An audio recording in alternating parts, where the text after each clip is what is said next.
오늘 낭독할 책은 거꾸로 흐르는 강입니다. 토맥과 신비의 물. 지은이 장클로드 무르르바. 제1장 철새. 토맥네 자파상은 마을 가장 안쪽에 자리하고 있었다. 자그마한 가게였는데 별다른 장식 없이 창문 이쪽에 푸른색 페인트로 자파상이라고만 쓰여 있었다.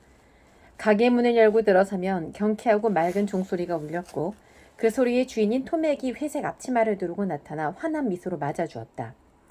토맥은 꿈꾸는 눈빛을 지닌 소년이었다. 나이에 비해 키가 컸으며 조금 마른 편이었다. 여기서 토맥의 자파상에서 파는 물건 하나하나를 나열하는 건 쓸데없는 일이지 싶다. 책 한 권에 다 나열한다 해도 모자랄 텐데 그저 이 한 단어로 족하리라. 모든 건 그랬다. 토맥네 자파상은 모든 것을 파는 곳이었다. 파리채나 패드리 중심 무의 영약처럼 쓸모있고 합당한 물건뿐 아니라 고무탕파나 곰자비용 칼처럼 살아가는데 없어서는 안 되는 물건까지 말 그대로 모든 것을 팔았다. 토맥네 가게에서 먹고 잤다. 아니 조금 더 설명하자면 계산대 뒤쪽 공간을 집삼아 살고 있었다. 그랬기에 토맥네 가게가 문을 닫는 일은 결코 없었으며 입구에 매달아 놓은 나무 팻말은 늘 같은 방향 영업 중으로 돌려져 있었다. 줄지어 올 만큼 손님이 많은 것은 아니었다. 그렇지는 않았다. 마을 사람들은 나름대로 토맥의 시간을 존중해 주었으며 무턱대고 방해하는 일이 없도록 조심해 주었다. 하지만 알고 있었다. 위급 상황이 닥쳐 자파상을 찾는다면 비록 한밤중이라 해도 토맥이 친절히 맞아 그들의 급한 불을 꺼주리라는 것을. 가게가 늘 열려있다고 해서 토맥이 가게에서 한 발짝도 벗어나지 않을 거라 생각했다면 오해다. 오히려 그 반대였다. 토맥은 저린 다리를 펴기 위해 잠시 나가 걸으며 바람을 쐴 때도 있었고 반나절 넘게 가게를 비우는 일도 종종 있었다. 하지만 이럴 때도 가게는 열어두었으니 손님은 가게에 들어와 필요한 물건을 스스로 찾아갔고 토맥이 가게에 돌아오면 계산대에는 어김없이 쪽지가 놓여 있었다. 소시지용 실 한 묶음 가져갑니다 라는 메모와 함께 물건 가격만큼의 돈이 놓여 있거나 담배 한 갑 가져가네 돈은 내일 들러서 내리다 라는 메모가 있기도 했다. 토맥의 가게는 이처럼 아무 탈 없이 잘 굴러갔으며 특별한 일이 일어나지 않는 한 앞으로도 몇 년이고 아니 몇 세기고 이대로 흘러갈 수 있을 것 같았다. 단지 토맥에게는 비밀이 하나 있었다. 그저 아주 천천히 토맥 자신도 감지하지 못할 만큼 그렇게 서서히 그의 마음속에 자리 잡게 된 비밀이었다. 마치 머리카락이 자라는 걸 순간순간에는 느끼지는 못하지만 어느새 쑥 자라버린 모습과 마주하게 되는 말이다.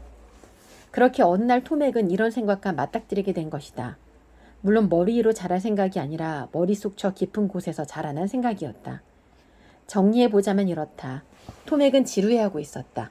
아니 그보다 더 센 표현이 필요하겠다. 그의 가슴은 답답해 터질 것만 같았다. 떠나고 싶다는 마음이 가득하였다. 이곳을 떠나 세상을 둘러보고 싶다는 생각뿐이었다. 꽤 자주 토맥은 자파상 안쪽으로 난 작은 창문을 통해 바깥 풍경을 내다보곤 하였다. 키 크게 자란 봄밀이 파도처럼 넘실대고 있었다. 그 풍경에 멍하니 빠져있노라면 아니나 다를까 띵띵하고 종이 울리며 가게 문이 열렸고 종소리에 화들짝 놀란 토맥은 꿈속 같던 풍경에서 갑작스레 빠져나와야만 했다. 얼마 전에는 이런 일도 있었다. 들판은 따라 길게 이어진 길을 걷던 토맥은 길을 잃고 말았다. 새벽 여명 속에 펼쳐진 아마밭의 아늑한 푸르빛에 매료되어 집으로 돌아가야 한다는 생각조차 놓쳐버렸던 거다. 토맥이 가장 견디기 힘든 계절은 가을이었다. 노푸르게 펼쳐진 가을 하늘을 가로질러 소리도 없이 유유히 날아가는 철새떼를 바라본 때면 떠나고 싶다는 거칠고도 급작스러운 욕망이 몰려들어 정말이지 환장한 노릇이었다. 한 번의 큰 날갯짓으로 지평선 너머로 훌쩍 사라져버리는 야생 거위떼를 바라보면 토맥 눈에는 눈물이 글썽거리고 했다. 불행하게도 떠나고 싶다고 무작정 떠날 수 있는 건 아니었다. 토맥이라는 이름을 걸고 마을 유일의 자파상을 운영하면서 그것도 할아버지 아버지를 거쳐 대대로 꾸려온 가게를 운영하면서 마음 내키는 대로 그리 쉽게 훌쩍 떠날 수는 없는 일이었다. 떠난다면 마을 사람들이 어찌 생각할까? 자신들을 버린 거라 여기지는 않을까? 뭔가 문제가 있다고 생각지는 않을까? 이 마을이 마음에 들지 않았던 거라 생각하면 어쩌지? 아무튼 그들이 제대로 이해해 줄 리 없었다. 그럴 수밖에 없을 거라는 게 토맥의 마음을 더욱 비참하게 만들었다. 남을 힘들게 하고 아프게 하는 일에는 정말이지 소질없는 토맥이었다. 이제는 가슴에 이 비밀을 묻어놓겠다고. 그러다 보면 서서히 자리 잡았던 지루함도 자신도 모르는 새에 사라져버릴 거라고 토맥은 다짐하듯 혼잣말로 중얼거렸다. 하지만 그 뒤로 닥친 일은 그의 다짐과는 영 다른 방향이었다. 이성을 찾고 지금 여기에 안주하려고 애쓰는 톰에게 모든 수고를 허사로 만들어버리는 엄청난 일이 벌어진 것이다. 때는 여름의 끝자락 어느 저녁이었다. 이른 밤에 신선한 공기를 맡고 싶어진 톰액은 가게 문을 활짝 열어두고서 기름 램프에 불을 밝히고 계산대에 앉아 자신의 큼직한 장부를 펼쳐놓고 펜을 끄적이며 계산에 몰두하고 있었다. 그때 갑자기 들려온 또랑또랑한 목소리에 톰액은 소스라치게 놀랐다. 막대사탕 있나요? 톰액이 고개를 드니 거기에는 세상에 더는 예쁠 수 없을 것 같은 그런 소녀가 서 있었다. 12살 정도 되어 보이는 짙은 갈색 머리의 소녀였다. 추레한 원피스에 샌들을 신었으며 허리띠에는 가죽 물병 하나를 차고 있었다. 열린 문으로 소리도 없이 들어온 유령인가 환영인가 싶기도 했지만 그녀는 검은 눈동자가 그려내는 슬픈 눈빛으로 톰에게서 시선을 떼지 않고 있었다. 여기서 막대사탕도 파나요? 그 물음에 톰액은 두 가지를 동시에 했다. 우선 이렇게 대답하는 것 하나. 네, 막대사탕 팝니다. 그리고 두 번째는 이제껏 살아오면서 어떤 소녀에게도 3번 이상 눈길을 준 적 없던 그가 눈앞에 선 갈색머리 소녀에게 순간 마침내 완전히 반해버린 것이다. 톰액은 커다란 유리병에서 막대사탕 하나를 꺼내 소녀에게 내밀었다. 사탕을 받아든 소녀는 얼른 원피스 주머니로 넣었다. 그녀는 바로 가려 하기보다는 가게의 벽을 층층이 빼곡히 채우고 있는 작은 서랍장에 눈길을 보냈다.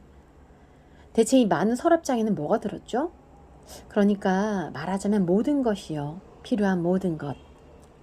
모자에 넣는 고무줄 같은 것도 있나요? 물론이죠. 톰액은 사다리를 타고 올라가 저 위쪽 서랍에서 고무줄을 꺼냈다. 여기요? 그럼 트럼프도 있겠네요? 톰액은 사다리를 타고 내려왔다가 다시 다른 쪽 서랍장으로 올라갔다. 자, 여기요. 잠시 주저하는 듯 보이던 소녀의 입가에 수줍은 미소가 번졌다. 그녀가 이 놀이를 즐기고 있음이 분명했다.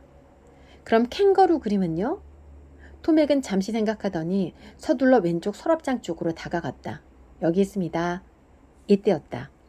소녀의 짙은 눈동자가 반짝하고 빛났다.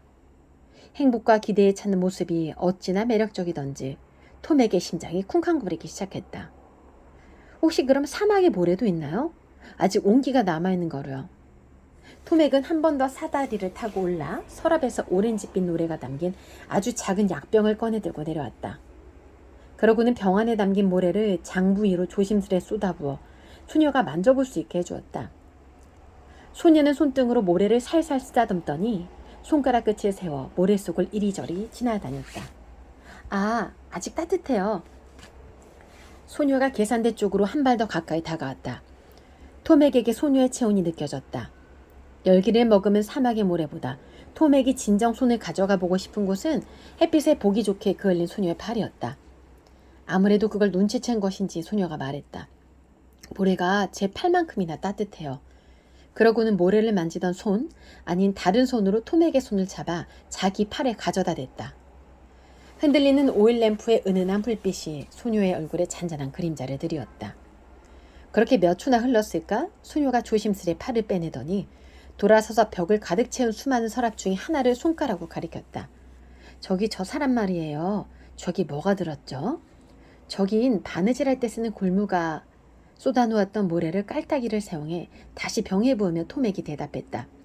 이쪽에 있는 서랍에는요. 생트 비에르주의 조개 껍데기가 들어있죠.